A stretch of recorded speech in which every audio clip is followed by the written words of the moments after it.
Come mai la sua presenza qui oggi al meeting? Beh, io sono un abitué, diciamo, sono diversi anni che vengo al meeting. Il meeting è sempre un grande momento di riflessione, direi che i temi affrontati dal meeting quest'anno sono temi di grandissima attualità. Abbiamo visto autorevoli esponenti del mondo cattolico, il Papa, della politica, che dibattono sui grandi temi. Oggi l'Italia è un momento difficile, una crisi economica, un momento in cui si sta parlando di riorganizzazione geografica delle istituzioni, si parla dei comuni, di province, tutte istituzioni che devono alleggerirsi e lo stiamo facendo in un momento difficile. Il federalismo fiscale che deve partire, stenta a partire, ma lo sta partendo però in un momento difficilissimo. In Italia in questo momento ha un debito pubblico che è più alto del prodotto interno lordo, quindi il problema principale è pagare i debiti più che affrontare magari una devoluzione trasferendo contributi agli enti locali che devono assorbire nuovi servizi. Oggi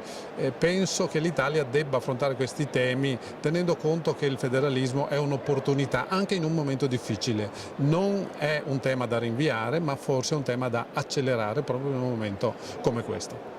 Tra i tagli si è parlato anche di abolire le province, lei cosa ne pensa? Ma io penso che il decreto sviluppo di Ferragosto dà un segno importante, l'eliminazione delle province sotto i 300.000 abitanti.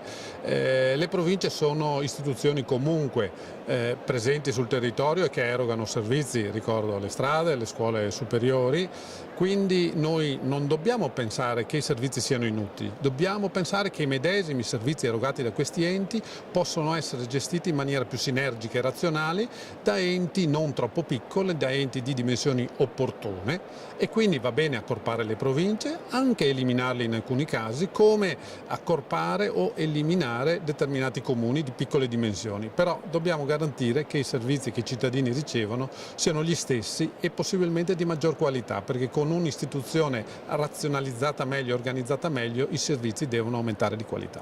Oggi la prima sfida è ridurre i costi, lo Stato è già troppo pesante per i nostri cittadini, deve essere più leggero, quindi ridurre i costi vuol dire i costi della politica, i costi delle istituzioni superflue, i costi delle sinergie che non funzionano, e quindi qui dobbiamo intervenire. Quando avremo una macchina più leggera funzionerà meglio, costerà meno e i servizi saranno migliori.